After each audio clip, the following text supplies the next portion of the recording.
Hello，嗱，我哋要數3、Hello， 大家好，2、1，歡迎大家收睇歡迎大家收睇循環遊樂線。我哋而家識睇你個 timing 啊，我識計呢2秒 delay 啦，唔知道我哋出嚟嘅效果有冇擺埋一齊咧？係咪啊 Hello，Kitson 你好，各位觀眾大家好，我係善人。同埋我善人你好，我係關亞陽，大家好。係啊，喂，我而家身處喺咩啊？身處喺台灣啊。係咯，你而家嗰邊個背景唔同咗喎，你係外遊中喎而家。喂，攞啲美食出嚟睇下先啦。係啊，我而家喺度整個花枝丸食下，好唔好啊？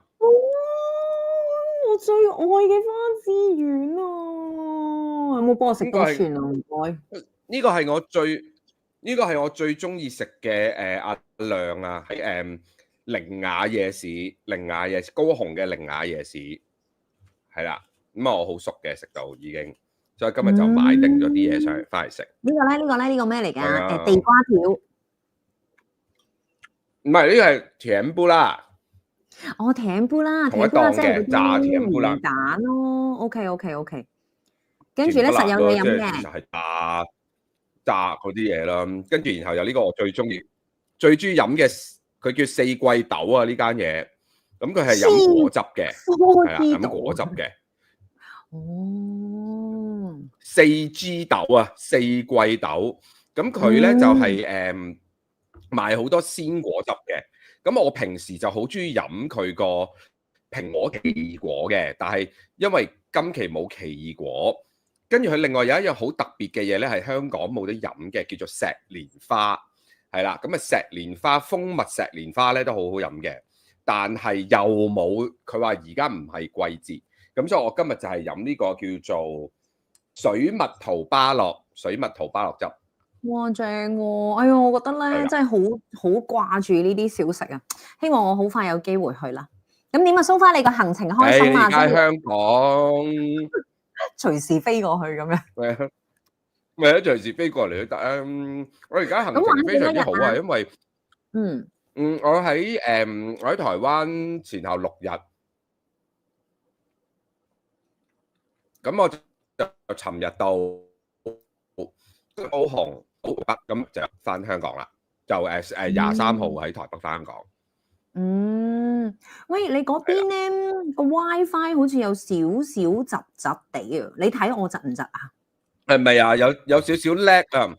我睇你咧就唔窒嘅，但係我哋係有明顯有啲咁多嘅 lagging 少少，係啦。所以可能今日我哋比較少，即係我哋好難對話到。可能我哋講完，我要等一陣，跟住我就到你講咁樣咯。我哋今日可能呢個有少少係啊，可能係因為 WiFi 嘅問題。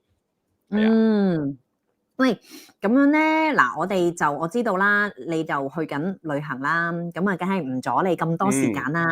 咁我哋所以今日嗰個啲開場白咧，我哋就唔講咁多啦。一度睇你食嘢啦，一度咧我哋就快啲入正題啦。係啦，哇，即係，睇到我好肚餓。好彩咧，我燒脂茶先等我飲。嗱，你又吸脂肪，我飲燒脂茶。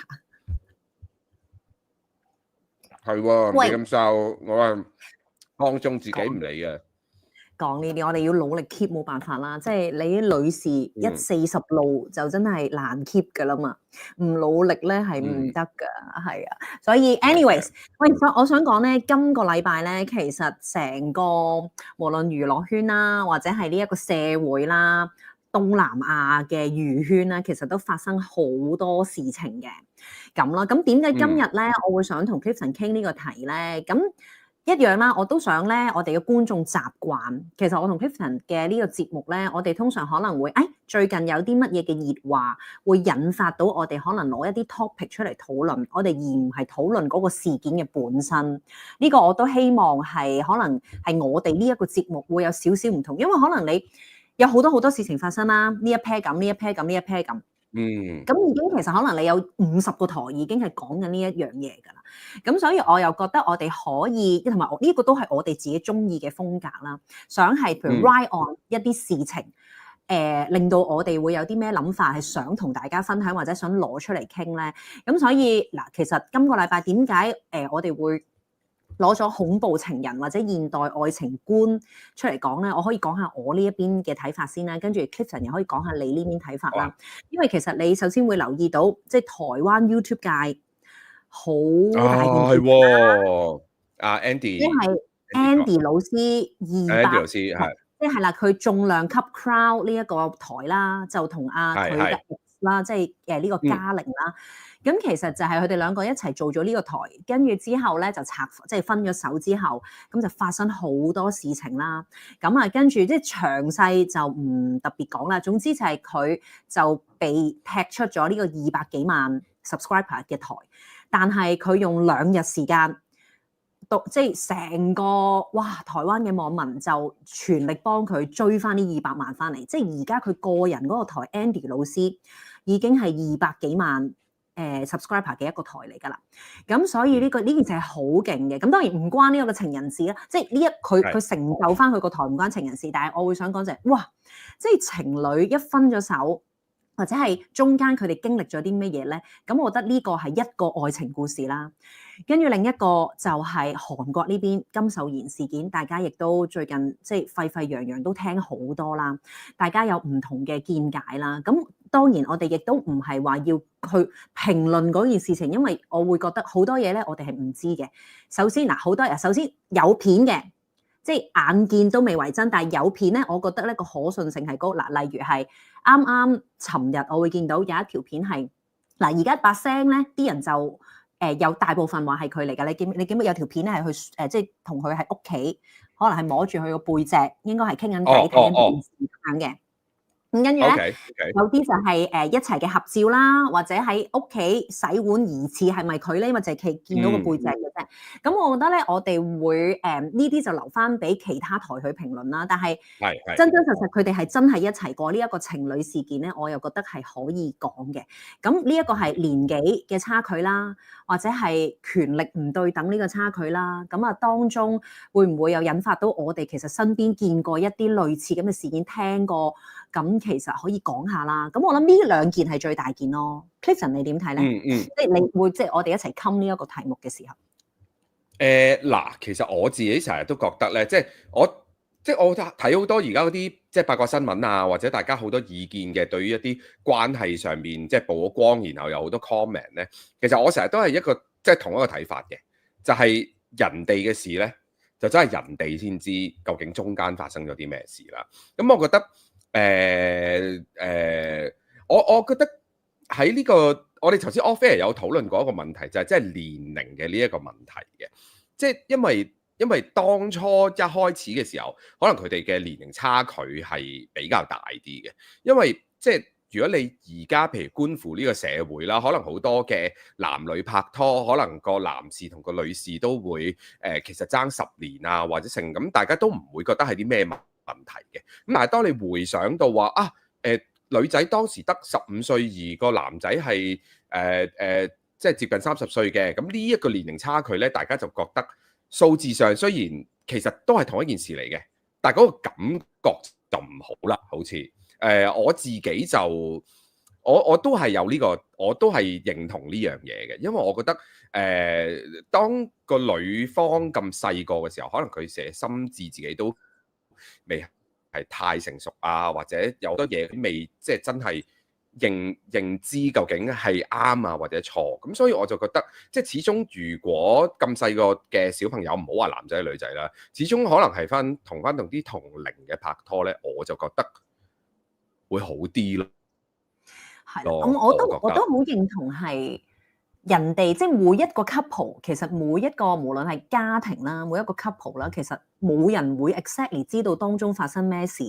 咁而當我哋唔係好知道清楚嘅時候，其實會唔會係即係好似平時啲網絡大軍咁樣去即係網下評論咧？呢個亦都唔係我哋特別想做嘅嘢啦。但係我會點解覺得會想攞呢一個 topic 出嚟講咧？因為身邊可能會有好多唔同嘅情況，你會有聽過或者係真係有目睹過噶嘛？即係可能頭先你講一啲年紀相差比較大嘅，咁嗱，其實唔係話講緊邊一個故事嘅主角喎，而係有機會可能嗱，你講緊一齊拍拖，你點都係會有一個大家可能互相喜歡嘅呢一個過程啦。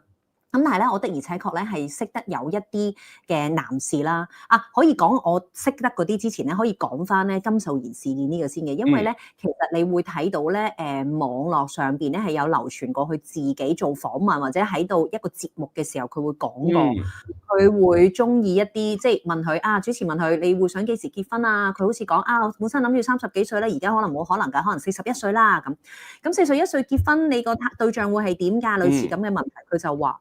佢會揀一個20幾歲嘅咁樣咯，即係其實可能會留，唔知佢嗰時係講笑定係點樣嘅前文後理啦。咁可能真係要睇翻成集先知啦。咁跟住之後，同埋佢都會有講過，佢會好想佢嘅伴侶係要同喜同悲嘅100%嘅，即係我開心嘅時候一齊開心，而我唔開心嘅時候要陪我一齊唔開心。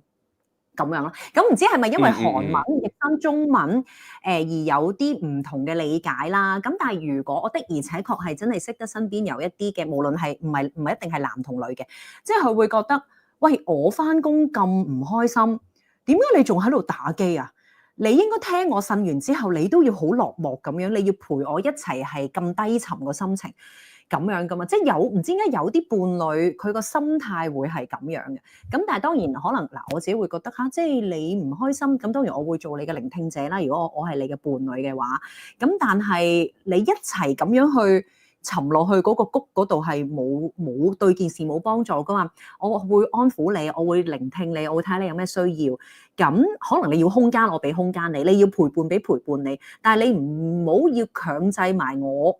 都要陪你一齊，唔得，我真係好灰，我好 sad 啊，我人生好悲慘啊，唔需要噶嘛，係啊，咁當然嗱，即係就憑佢一句，究竟佢係咪一個咁恐怖嘅概念，咁就不得而知啦。咁但係的而且確，我真係識身邊有啲人係咁樣噶。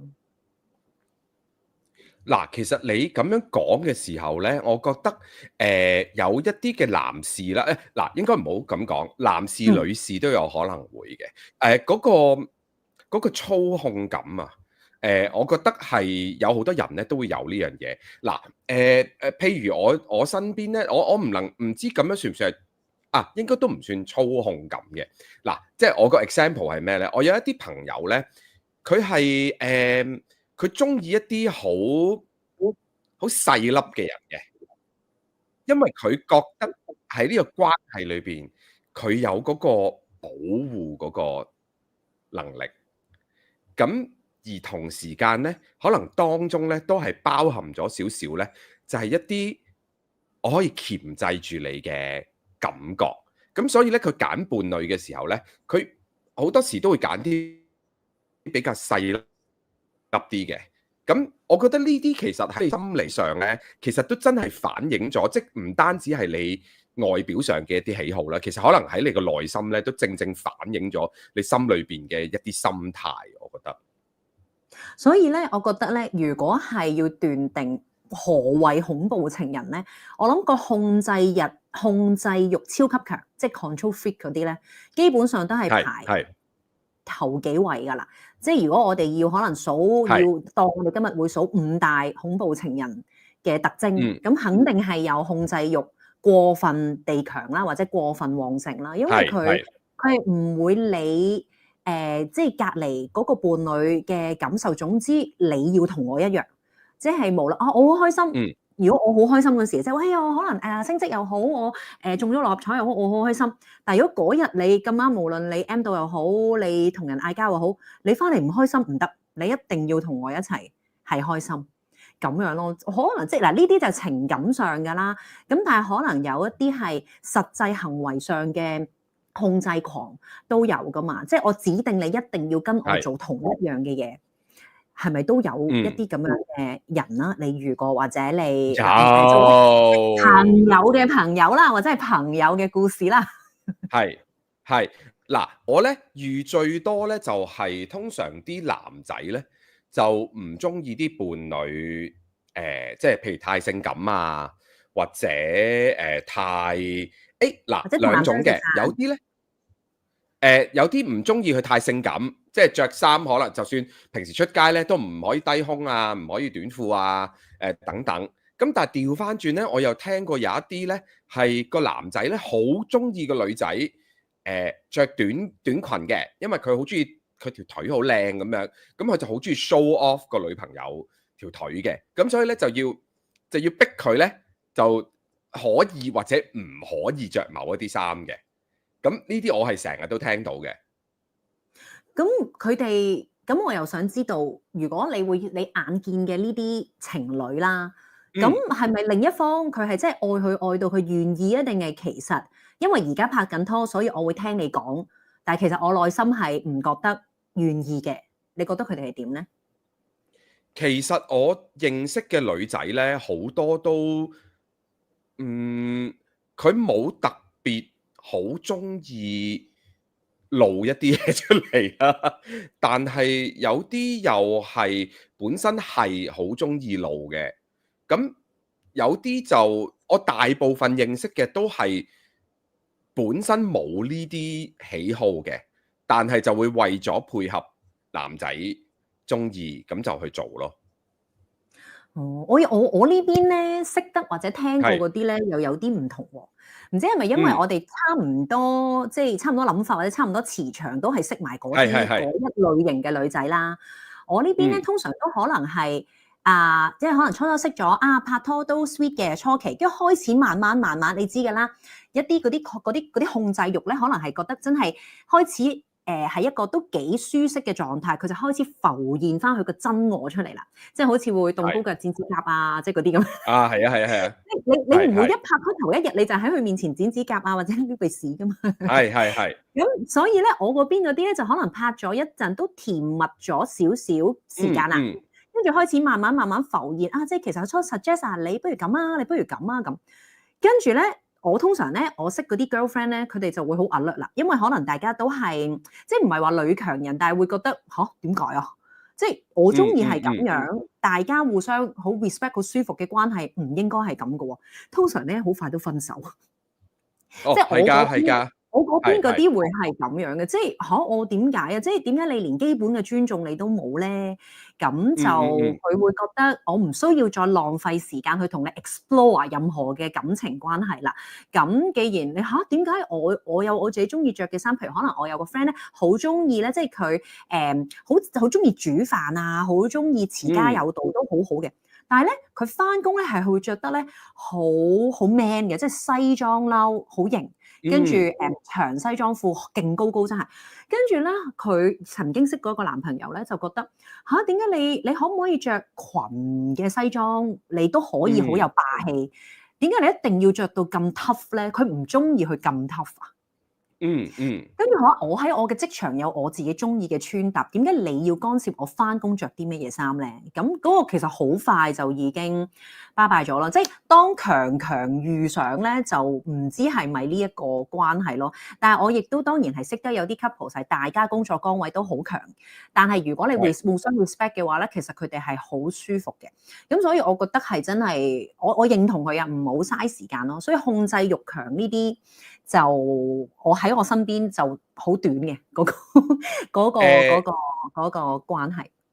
係嘅，我認同嘅，因為咧我身邊咧即係可能好似你頭先咁講啦，我哋啲朋友啲 vibe 都係差唔多噶嘛。我咧當我遇到一啲或者我身邊嘅人遇到一啲咧要另一半為佢改變一啲好 major 嘅嘢嘅時候咧，好多時就唔得噶啦，同埋因為我自己嘅諗法都係咁，即係我以前會覺得我作為你嘅另一半，我係要令到你開心，我要討好你，我要做一啲嘢去配合你喜歡嘅嘢，所以我會改變我自己啦。咁但係慢慢咧，你會發現其實咁你 suppose 你中意嗰個我係真嗰個我嚟噶嘛？咁如果嗰個真嘅我係我要改變一啲嘢先至可以令到你中意我嘅，咁就好似唔係好啱數咯，咁所以我慢慢咧個人越嚟越大咧，就會開始如果你唔中意我某啲嘢，咁算啦，不如即係我好快就會算噶啦，因為我唔會特別去改變一啲嘢咯，即係你話我即係我首先我唔覺得呢個係自私嘅，我覺得呢個係我只不過係活出我自己最舒服嘅自己啫嘛。咁如果我最舒服嘅自己係你唔中意嘅，咁我亦都無謂去做一啲令到我自己唔舒服嘅嘢去為咗討好你咯。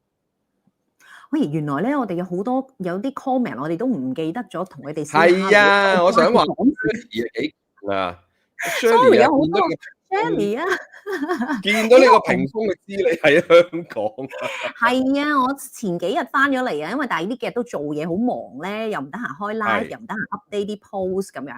係啊，我呢幾日之後打後幾日，我會影翻多啲 story 啊，影翻多啲相或者開多啲 live 㗎啦。咁有 Gloria 啦，跟住之後 Toby 啦、李慧琳啦、有 Rick 啦，Hello，真係唔記得咗同大家打招呼添啊。所以咧，大家有啲咩 comment，我都好想大家咧留多啲嘅。除咗問我燒枝茶點整之外，我揾日同你哋一齊煲 Gloria 應承你。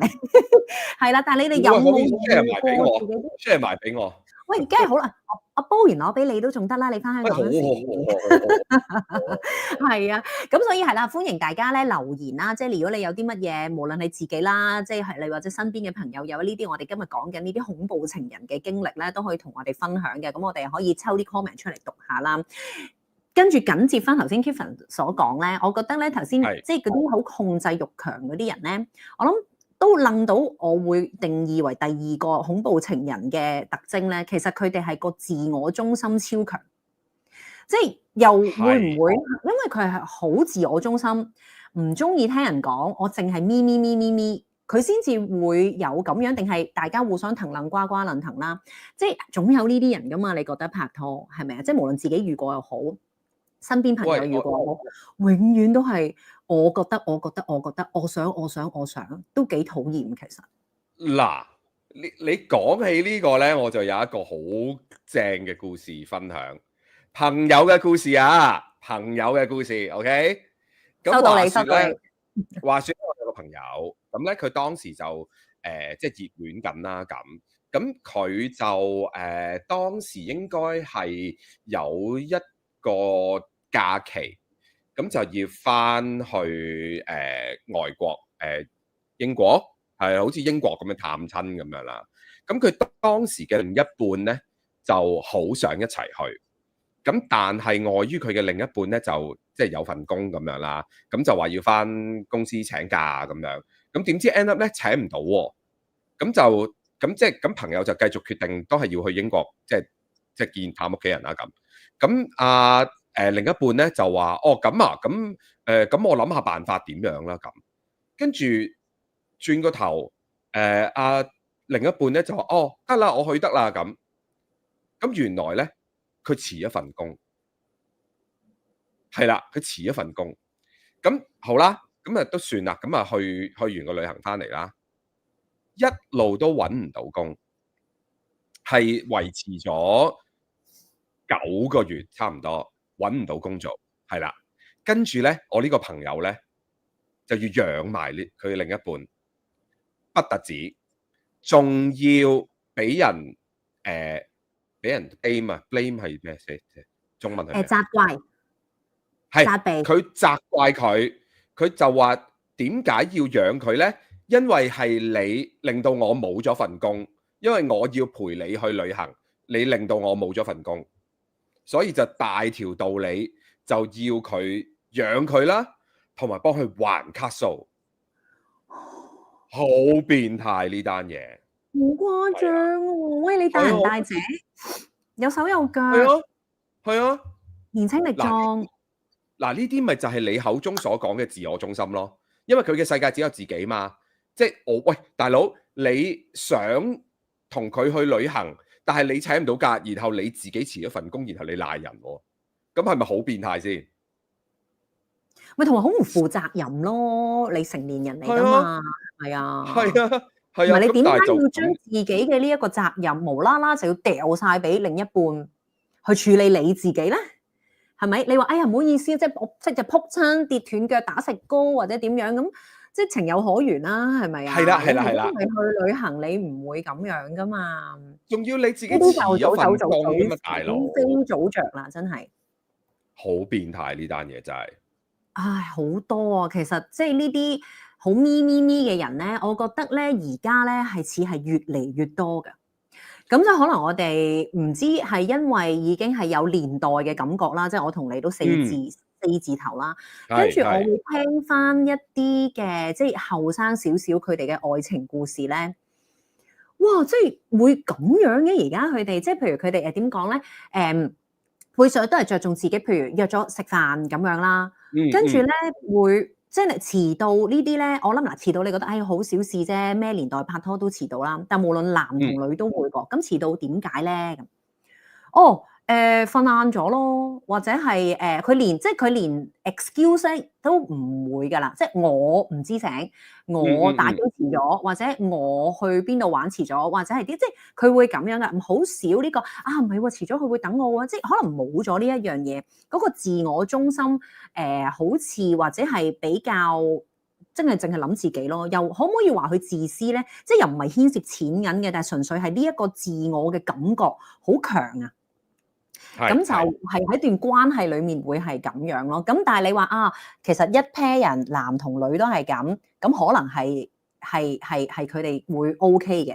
咁但係如果是但一個真係好乜嘢都係我想咁樣，我即係譬如有啲咧，我聽過去旅行，另一半永遠冇得講嘅。我想去邊度，我想去邊度咁樣，但係錢係一齊出嘅喎。係啦，咁跟住之後，譬如我淨係想去日本，但係去日本可能都有你去大阪、去東京定去九州定去福岡咁樣，我想去都有唔同玩法啦，同埋都有唔同玩法啦。去就算你同一個地方都可以唔同玩法噶嘛。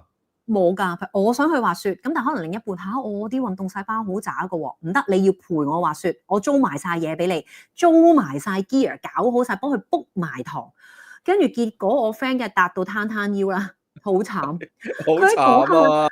即係，但係俾咗錢，佢又要上堂咯。我真係好唔想，但係咁我都曾經佢出發之前，我都有安慰過佢啊。我都做咗少少幫兇，我都有啲後悔。我話唔係嘅，可能你 kick off 一個新嘅技能咧，雖然唔係你嘅 comfort zone，咁即係我都有嘗試令佢好過啲啦。咁我話其實你 book 曬，咁你都要即係又唔係話一定要面對嘅。其實你真係可以好瀟灑咁樣，你咪唔好理嗰啲堂，你唔好理租咗 gear 嗰啲錢咯。咁但係當然啦，即係嗰啲錢你即係積埋唔少噶嘛。咁我個 friend 就覺得，好啦，咁咪試下咯。即係我哋大家個性格都覺得，其實唔試又唔知我真係會跌到真係懷疑人生嘅，咁咪試下咯。哇！但係佢上第一堂，佢即係有啲人冇運動神經就係冇運動神經啊嘛。例如我，我都冇㗎，好辛苦啊，係啊，即係佢同佢 book 咗5日堂，佢第一日已經好辛苦，跟住第2、3日係冇，跟住後尾咁都 OK 嘅，佢同個老師即係傾偈咁樣。我真係唔得㗎，你真係唔好逼我啦。我喺隔離咁樣喺度啊，捉下係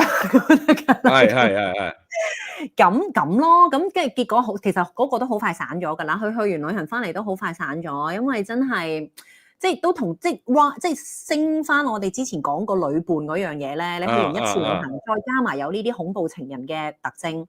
其實好難搞㗎，無論好似當初幾 click 都好啦，即係佢話咧，其實淨係呢2樣嘢有問題嘅啫，其他所有都其實好好嘅，OK，細心啦，有乜啦，家底又唔錯啦咁跟住佢話，但係呢一樣嘢真係頂唔順就頂唔順㗎，我一世都係咁樣要佢叫我點樣做，佢話我唔得啊咁咯。係，即係我覺得你短時間要面對一啲咁嘅嘢咧，其實係。即係我諗好多拍拖嘅人都會願意咁樣做嘅，但係當你個人咧大到某一個年紀係開始，我要諗啦，我要settle down 啊，或者我究竟我嘅呢個係咪適合嘅終身伴侶咧？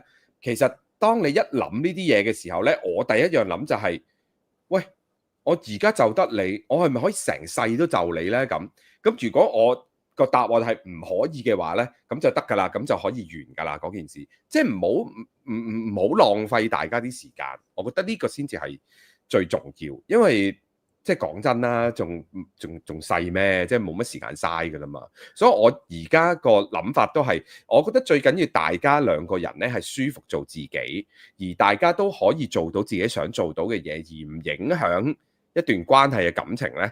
其實我覺得咁樣咧已經好足夠啦，就唔需要嗰啲咩哇轟轟烈烈啊，即係好熱情啊嗰啲，其實唔需要咁樣噶啦。所以咧，我覺得恐怖情人咧喺年紀細嘅時候咧，先至會多啲出現嘅。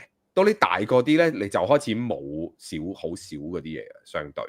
因為我哋會好快斷捨離，即係覺得係年紀越大，咁啊時間越少啦，一定係。係咁又唔好嘥啦，即係哇！你唔好講情人啦，我哋之前嗰兩集講嗰啲要嗰啲 toxic 嗰啲關係，你直頭連身邊經過你都拜拜啦，即刻，或者係共事又好點都好，我哋即刻就斬啦，都唔好嘥我哋任何嘅智慧同埋精神去 deal with 呢啲人啦，係咪啊？咁所以我覺得你即係啱啊，後生先會遇得多，係後生先多。係後生咧又咁諗，無論男女都好啦，你唔覺得咧？好似越壞又會越愛咁樣，即係覺得哎，好似唔知點解有啲莫名其妙嘅貪咁樣，即係嗱 control freak 咧，或者大男人大女人咁咧，唔知點解真係有啲人會覺得啊，好似嗱，可能細個啦，或者係有啲覺得好 charm 嘅，但係我覺得嗱，無論係佢點 control 你，或者點，如果你可以 get along 嘅，咁呢個就可以係大家你哋相處嘅一個方式啦。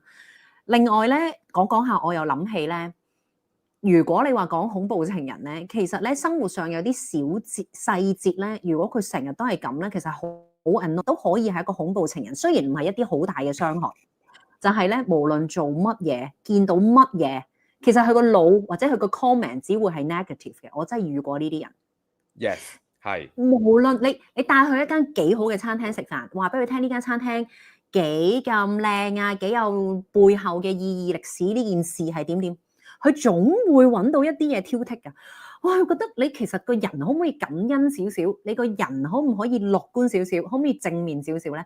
即係可能人哋搣隻蛋俾佢食，黐咗一粒殼咁樣，佢都會哎呀你咁唔小心。喂，即係其實你唔會 appreciate 下，其實有99% 嗰隻蛋都搣得好靚，只不過有0.1% 黐咗喺度。即係有啲私人怨氣喺度喎，好似唔係嗱，真係嗱，真心嘅，唔係嘅，唔係啦，呢個唔係真係唔係我自己故事啊，呢個都係因為我係聽我信太多，我有個朋友，即係我會覺得哇，你明唔明啊？係討厭到咧，如果你哋譬如即係未散，即係都係散咗啦。未散嗰時，如果一齊食飯，你唔好叫我。哦，啱啊，啱啊。我唔想啊，我唔想，即係我淨係同個女仔食得㗎啦。你唔好叫埋你男朋友。因為你有 choice 啊嘛，你係即係你係朋友，你可以揀同佢食嘛。係啊，即係我點解要招惹呢啲人嚟我生命裏邊啫？喂，明明人哋個串燒燒得幾好食啊，咁即係一係又唔夠鹹，一係又鹹得滯，一係又乾得滯，一係又燒得唔夠乾。一係啊，唔知點咁樣。係啊，即係人哋譬如啲咖啡咁啦，嗱，我唔係咖啡嘅，我係咖啡愛好者，但係我唔係好識研究啦，咁純粹都係我覺得我自己即係中意呢件事啫。即係咁，我又心諗你又唔係好叻，哇！呢啲咖啡豆又點，嗰個又點，又話酸又話咁咯，即係我都唔知，有時我會唔明白，我都想問呢啲 girlfriend 佢個 charm 喺邊啊？請問你發掘就唔到啫。係啦，我發掘唔到咯。咁但係真係有呢啲人噶嘛？我相信你都遇你啲朋友都唔遇唔少啦。喂，但係我想講一樣嘢啊，即係如果咧你認識一個人咧，你發現你好中意佢，好愛佢，但係譬如好似你咁講啦，即係佢有啲習慣，你係會反眼嘅，即係 let's say 啦，你發現你嘅即係假設啦，你男朋友咁樣啦。原來食嘢咧，啫聲，咁你會點咧？即係你，但係你好愛佢，但係佢食嘢係啫聲嘅，咁你會點咧？我會咁有當刻我係好愛佢嘅話，我會嘗試嗱呢你嗱，即係我會覺得性格咧，你如果一齊咧，你唔會去想話要點樣改變佢，或者 mold 到佢落你自己個 model 嘅，我覺得我唔認同嘅。咁但係你話食嘢呢啲係 manner 嘅嘢咧 manner 嚟噶嘛，係啦，改到噶嘛，咁我會好溫柔咁樣同佢講，其實會唔會試下咧？就食嘢冇聲嘅咧，不如試下啊！咁好似教小朋友咁樣咯，會唔會啊？咁即係食俾佢睇。唔改咧？如果都唔改，咁我會想知點解佢改唔到咯？因為呢啲係改到嘅嘢嚟噶嘛，即係你一個習慣連續做，咪會改到咯。嗱，因為咧我咧。嗱，呢個就唔係朋友故事啦，即係我唔介意講，即係我真係試過拍過拖嘅一啲人呢，係我覺得失禮啊！我覺得失禮，我唔敢帶出嚟見啲朋友啊！即係我自己好中意佢係一件事啦，但係我覺得佢有啲嘢係會失禮嘅，即係譬如 jap 聲啊，譬如即係嗱，我又唔係話自己好高尚啦，但係會講啲核突英文嗰啲啦，即係我真係唔係歧視啲人，即係英文唔好，但係你唔好，即係如果唔好嘅你就唔好自暴其短啊嘛。但係咧又好中意講啲核突英文咁樣咧，咁我就有時會覺得即係唔好啦，我唔好帶佢出嚟見人啊咁。咁你咁你有冇嘗試過？嗱，當如果你係熱戀嘅時候 ，suppose 係應該大家互相坦白、打開心窗啦。即係如果俾我會問，咁你有冇試過講俾佢聽咧？定係你覺得哎呀可能好尷尬，佢會唔開心咁樣咧？如果你試過講俾佢聽，係冇嘅。係啦，因為我真係，我覺得嗰一個會。嗱，首先我覺得呢個人咧，會 hurt 到佢嘅自尊，係啦，會 hurt 到佢自尊，佢又會唔開心嘅，咁就無謂啦。咁但係即係又係嗰句咯，其實你大概都聞到個味，應該都 last 唔到好耐㗎啦。因為即係你長遠落去，你都係即係你對佢係睇低咗一線嘅話咧，你就好難搞㗎啦。同埋我覺得喺生活上，你始終你嘅伴侶咧都係要融入你嘅朋友圈子噶嘛 ，eventually。咁如果你有嗰個失禮嘅感覺嘅話咧，咁就永遠都唔夠愛噶啦，其實唔得嘅，其實唔夠愛嘅，係啊，所以應該都會好快拜拜。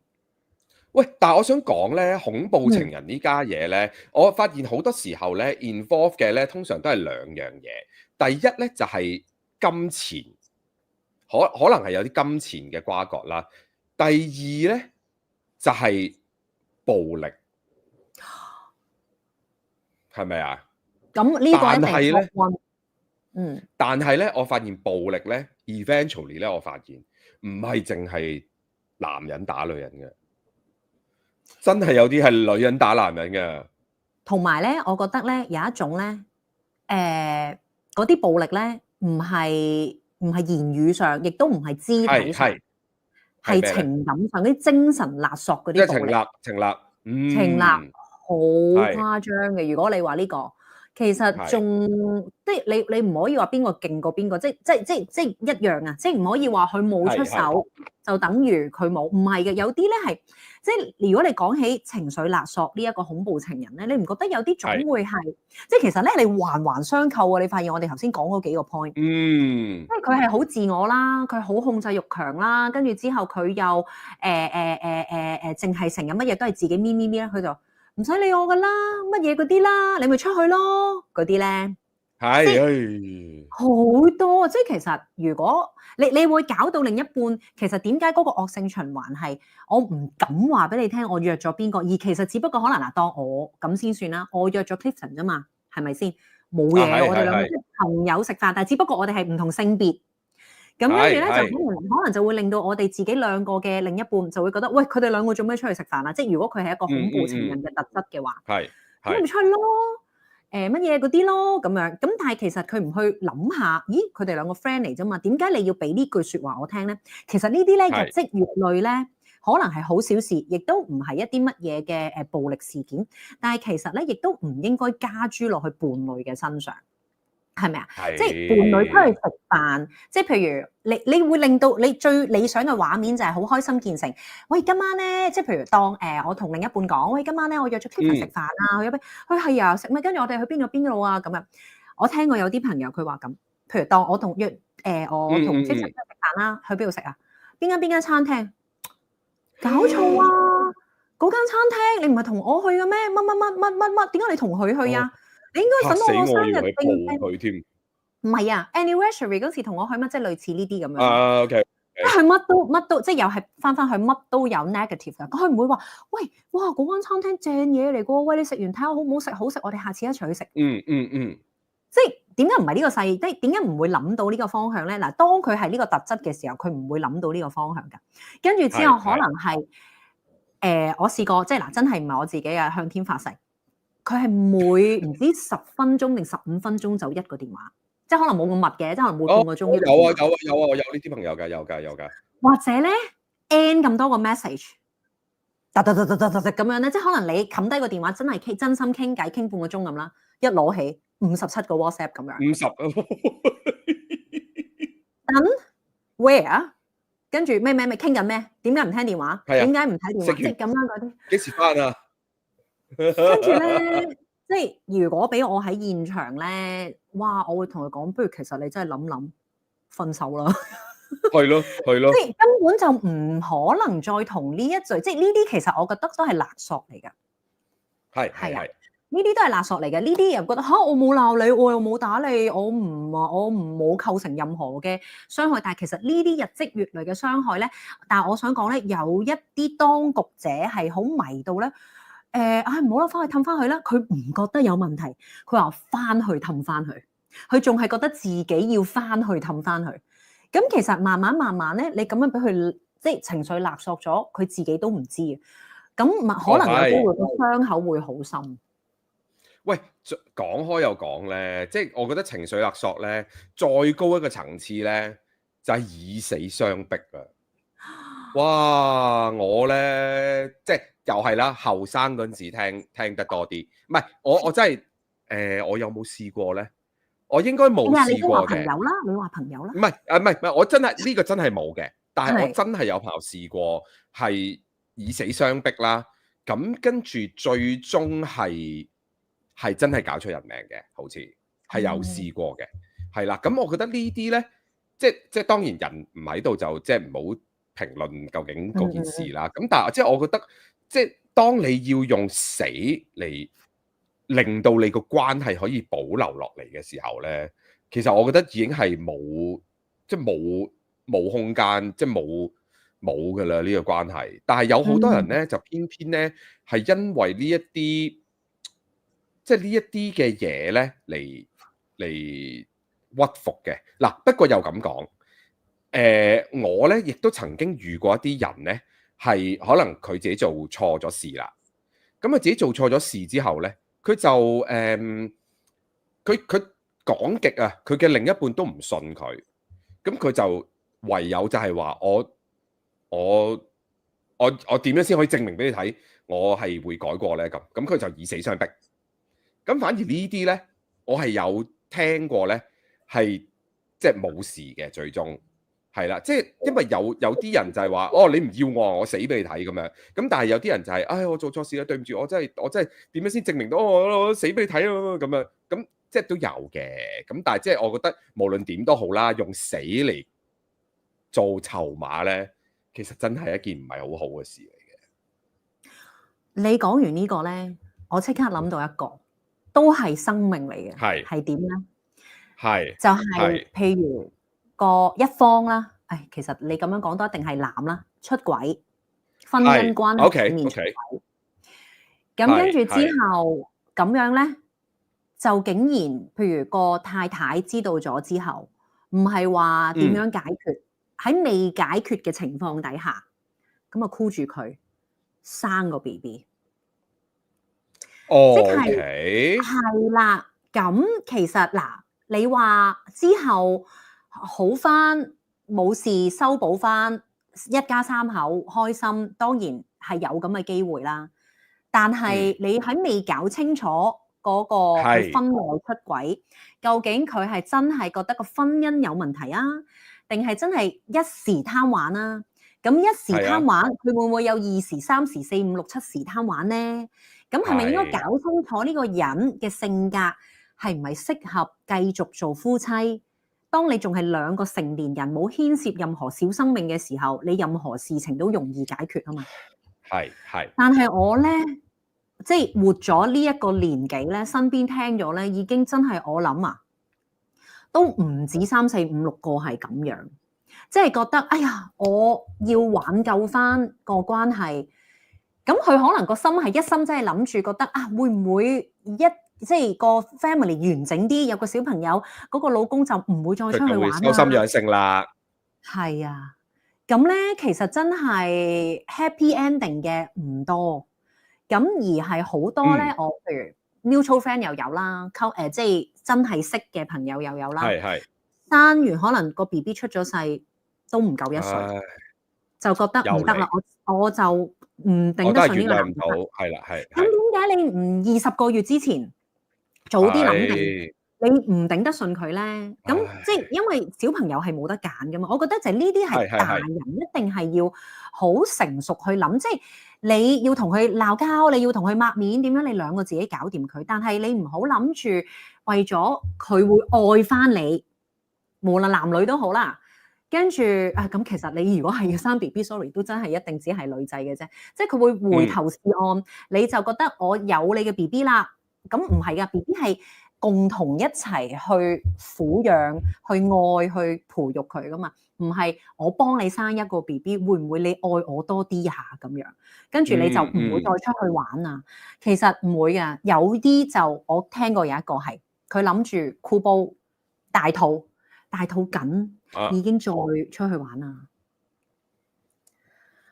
唉，所以我覺得係啊，即係你搞到啲細路好慘啊！係啊，跟住真係呢個，講到我面都紅晒添。因為我諗起，咁不如等我接力，因為我仲有啲朋友嘅故事可以講俾你聽。我要敷冰先。嗱，我試過咧，聽過就係我朋友同前男友同居咁樣啦，咁跟住咧到分手啦，咁咪搬走咯，即係大家各自分開咁樣啦。跟住咧到我朋友搬屋嘅時候，咁啊執嘢啦，咁啊即係將啲細軟啊 pack 啦，發現咧唔見咗好多嘢啊，唔見咗啲手錶啦、戒指啦、頸鏈啦，即係總之好多值錢嘅嘢咧都唔見晒喎。咁你唯一可以解釋到嘅就係家宅嘅啫，係咪先？因為你唔會有朋友走嚟無端端偷你啲嘢噶嘛，咁同埋你呢啲嘢係即係可能擺睡房啊，擺喺啲首飾箱啊咁樣噶嘛。咁就係發現原來係俾即係前男友搬走嘅時候偷晒啲嘢咯。即係原來係可以咁樣噶喎，即係做咩啫？你偷嚟做咩啫？你攞去當啊？即係當翻一萬幾千蚊咁樣，我唔知啊，點解要咁樣咧？其實我唔明，有冇聽過呢啲咁嘅嘢啊？點解要偷嘢啊？即係你覺得佢係報復性咁樣去偷走佢啲嘢，定係純粹佢真係貪心咁偷咧？你覺得？嗱，我都真係諗唔通，因為嗱講真啦，即係你嗰啲又唔係鑲晒鑽石，又唔係即係價值幾千萬嗰啲頸鏈，即係你可能買翻嚟都係講緊3幾千蚊咁樣，咁你攞咗去有咩謂啫？即係你想留為紀念，即係你想做乜嘢咧？攞咗嗰啲嘢去，咁但係可能佢就係報，即係有一個唔憤氣嘅心啊！你做咩唔要我啊？我攞走你啲嘢先咁，可能係因為咁咯。但係即係我真係我唔知啊！我覺得呢個即係我聽到都覺得咁樣嘅，即係男人老狗咁樣喺度偷人啲嘢，真係完全係唔知搞乜鬼嘢啊！真係。呢啲係可能係嗰啲咧心理有啲唔平衡啊，定係點啊？即係如果佢係一個正常，分手咁咪分手，即係互不再見又好，唔抽睬又好，各走各路又好，你唔需要對對方做任何嘅傷害啊嘛，係咪？即係唔啱性格好正常啫，唔一定個個都啱，亦都唔係咁容易揾到啱，係咪？咁所以佢係咁呢個無可否認佢係奇怪嘅。咁但係我哋應該要咁樣，就嚟1個鐘頭，我就想1個鐘頭就放你休息啦。咁你去緊旅行啊嘛，係咪？係。咁我哋應該要provide一啲 advice 或者我哋分享下俾我哋而家嘅聽眾聽。咁但係唔得，我仲有一個想講埋，真係好快講埋。你講。又係一對 couple， 咁咧就即係鬧翻啦，跟住咧個男嘅咧搶咗佢個電話，咁啊知道係密碼啊嘛，走入佢嗰啲嘢嗰度改晒佢啲 password。全部嘢冇晒 Facebook、email 所有嘢，即係講緊係10幾年前，即係冇嗰啲咩 forget password 啊，即係 double 認證嗰啲全部都冇嘅。總之你唔見咗 password 就冇晒啲嘢噶啦，全部冇晒。總之所有曾經有過嘅 MSN 啊、ICQ 啊、email 啊，全部嘢冇晒，即係可以咁變態喎！即係你直情係要，即係點解要破壞人哋？即係分手咪分手咯，做咩要破壞人哋嘅生命啫？我真係唔明。所以我講完啦。唔係，我會諗起報復心好強，其實佢好多係恨。咁當然，其實大家都話愛嘅反面就係恨。咁佢咁恨佢，可能係好愛佢。咁但係我又會覺得，如果你好愛佢，佢唔愛你，你係應該想佢好嘅。係咪可以咁諗？但係咁當然啦，你即係呢個係一個係，即係我都想你過得好，我都想你可能點，但係好難嘅，即係當下太迷茫，太唔清醒啦個人，係唔會諗到呢啲嘅，係啦。咁所以我哋會覺得快有一個 conclusion 就係仲有10分鐘嘅啦，我望實㗎。係啦，啱啦，呢10分鐘好寶貴呢10分鐘。你知我唔望實咧，我哋兩個就吹到個半鐘。係啊，我都係啊。去緊旅行嘅，快啲1個鐘頭咁啊！你唔阻咁㗎？而家其實你旅行翻嚟香港㗎，你旅行點啊？見到我個屏風係咪啊？係啦，咁其實應該點樣嗱？真係嗱，如果已經係一個婚姻關係，咁就當然你唔好輕舉妄動啦。睇下點樣可以揾一啲專業嘅輔導員或者中介，即係嗰啲婚姻輔導又好點都好啦。我覺得咧要攤出嚟傾嘅，當然。就算你可能覺得身邊嘅另一半，咦，好似中咗唔知2、3個，佢會唔會恐怖情人啊？咁當然啦，即係你同佢相處，你覺得自己 OK，又或者你冇一啲情緒嘅覺得被威脅，或者冇話好似好慘啊，好似被箍住唞唔到氣咧，咁可能呢個係你哋兩個嘅相處方式都唔定。但係如果你話未結婚，你又遇到一啲咁樣嘅情況咧，我覺得咧，即係最簡單啦。我女仔會諗到，你一定要將呢啲同你啲朋友傾偈，即係唔係話哎呀我要八婆是非啊咁，因為咧可能你同一啲真可以交到心嘅朋友，你講多啲。可能多啲，你當然啦。你如果即係希望你會唔會揀到一啲即係真心有 advice 俾你嘅朋友，唔係真係純粹聽完之後又將你啲故事周圍唱嗰啲，你就唔好揾佢啦。咁可能即係多個人多個腦咧，同你分析一下，又或者可能有一啲，譬如你知唔知有一啲嘅暴力事件咧，都係因為可能傾訴咗，身邊朋友有 notice。跟住就可能係做到一啲幫手，呢個都係好重要。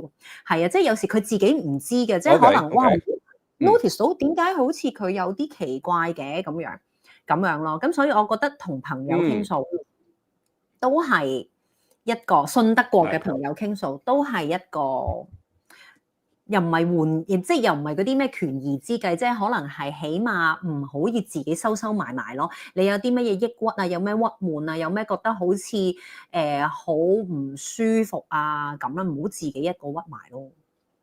同埋咧，我覺得最重要咧，我近年嘅一個好大嘅體會咧，就係戴眼識人啊！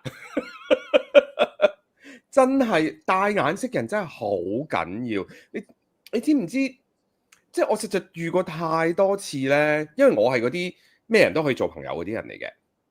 咁但係咁有時就朋友就發展成關係咁樣啦。咁但係咧，你慢慢就會發現咧，你身邊係會真係有啲唔妥當嘅人出現咧。而如果你真係自己都改一下，同自己講，喂，佢好似有啲唔妥喎。咁佢就真係應該係有啲唔妥㗎啦，咁你就真係要諗辦法，即係盡快啊！即係你一開始 sense 到有唔妥嘅時候咧，你要盡快諗辦法 find out 究竟你確認你自己所 feel 到嗰啲嘢係咪真嘅？如果係嘅，即刻走，冇嘥時間。係啊，感情問題一律建議分手。咁見分係咪？以曾經唔知幾多年前嘅潮語。因為我覺得你其實你個人係好清楚自己要啲乜嘢嘅，我覺得即係 suppose 我哋對於感情啊，就算對於朋友都係㗎。我覺得朋友同埋伴侶都好啦，其實你好快就會知道嗰啲人係啱唔啱你個頻率嘅。如果唔啱嘅話咧，唔使勉強㗎，唔使逼自己繼續同呢啲人一齊㗎。即係有時做衰人咧，其實唔緊要嘅。即係我咪提講分手咯，我咪講唔做朋友咯。其實唔緊要嘅，即係唔使成日，我哋唔使成日做好人嘅。我哋最緊要令自己開心，令自己舒服，咁就好容易咧就可以即係 filter 咗嗰啲唔好嘅人走啊。係啊，同埋我覺得咧，係你講埋先，你講埋先。唔係即係因為我覺得咧，百貨係燒百客嘅，呢個人唔啱我哋啫，可能有好多人當佢係寶噶嘛。咁你咪等嗰啲當佢係寶嘅人接收佢咯，你咪去揾啲啱你嘅人咯，唔使嘅，因為有啲人真係唔夾就係唔夾噶啦，冇得勉強嘅。同埋我覺得我哋而家嘅，因為個社會或者生活咧太多衝擊，太多嘢發生，我哋少咗好多時間咧去真係問下自己，我過得好唔好？咁我覺得呢個係好緊要嘅，即係。當然啦，你話你已經係一段婚姻關係，或者你已經係一個即係唔可以輕舉妄動嘅狀態，你就要尋求 solution。但係當你仲有得揀嘅時候，真係要好好。除咗帶眼識人之外咧，我覺得咧有兩個字係大家成日都要alert一下，究竟身邊嘅人有冇利用你？我覺得咧，真係好討厭嘅呢一樣嘢。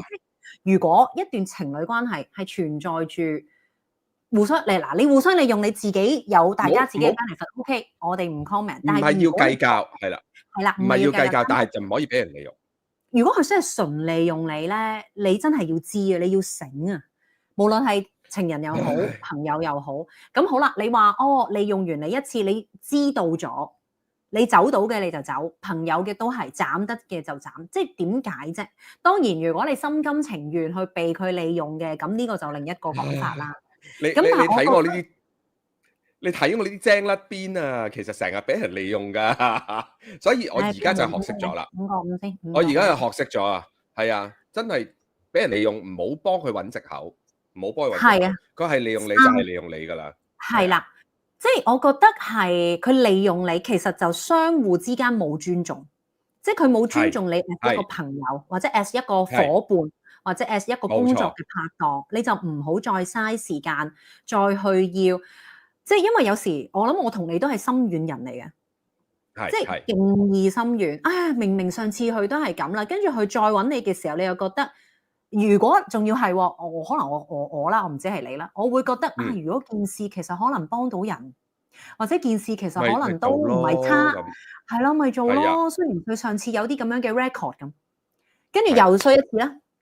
咁係啊，即係雖然自己又氣憤，係啦，咁所以其實真係嚟到呢一個年紀咧，唉，點解我哋咁似嘅咧？嗰啲遭遇，唉，真係自己攞嚟衰嘅時候，我哋互相提醒啦，好唔好啊？係啊，真係要啊，真係要啊！每個禮拜提醒一次，記住唔好俾人利用，記得要互相即係如你真係，我覺得最緊要 notice 到究竟嗰個人係咪尊重你。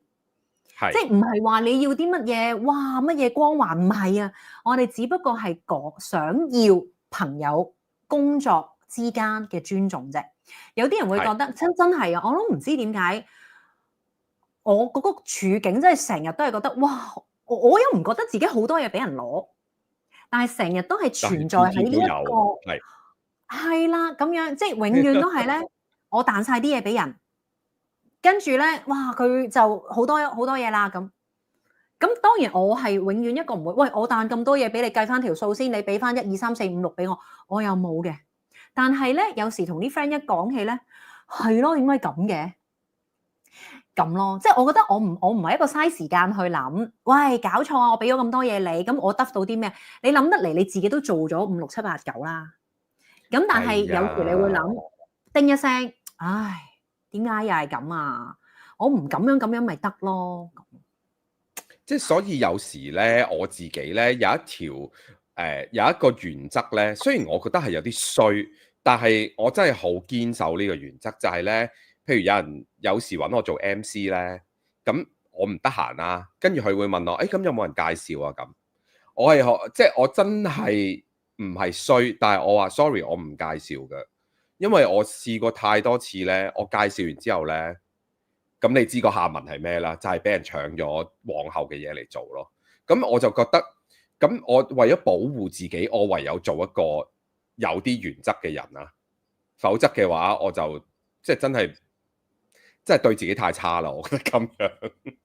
唉，呢一個真係要開一集先啊！真係，唉，我係諗啊，係啊，因為成日都叫自己學利用呢一叻件事真係係啊，其實個心裏邊知㗎，但係有時就係衰心軟咯，又衰心軟咯。所以學識唔好心軟，都係遠係，離恐怖情人嘅一個冇錯， criteria，冇錯，係啦，臨係啊，尾呢10秒我所以諗得翻啊，所以我而家呢啲情人咧係好，即係開始吸到啲好嘢翻嚟啦。係啦，啱啊，即係你開係啊始，即係你改變自己，或者可能你真係心水清啲，你自然就會有嗰種嘅魅力喺度，我覺得。咁係啦，即係一係啦，啲可能係即係同樣都係心水清，同樣都係心地善良嘅人，你就會可以做到朋友或者做到伴侶啦。咁梗係要恭喜晒係啦。先啦，係咪？你講到咁樣，多謝你啊！但係我想話咧，阿 Ken 係咧問我啊，係點解今日冇即係問我今日 show 邊嘅 Jellycat？我今日喺出咗埠啊，所以咧我只係得我個，咦？可唔可以 show 呢個？你有冇你喂高雄有冇 Jellycat 特別版賣㗎？有，我唔係呢個係我個痛包，我個痛包定住嗰隻，呢隻係我隻牛油果。喂，你都興嘅喎，嗰個透明嗰個有邊裝住咩？睇唔睇得㗎？有個企鵝同埋有一隻係喺日本嘅，唔係 Jellycat 嚟嘅，呢個係一隻刺蝟嚟嘅，係啦咁樣咯。好搞笑啊！跟住另外呢個就有個喺聖誕嗰陣時買嘅一個公仔咯，好得意㗎，係啊。哎呀，好得意啊！而家即係你原來你個包包都中意呢啲定嘅。係啊，而家咩年紀嘅人，就算好似我咁麻甩佬咁樣，都定住啲嘢㗎啦，係啊。係啊，喂，好啦，咁今日咧，係啊，我哋真係嗱一個鐘頭準時好咧，就俾你走啦。咁樣啦，係。希望你繼續玩得開心啦。咁下你都個禮努拜力啲你在何宣傳啊！方啊？我會啊，努力啊，係啊。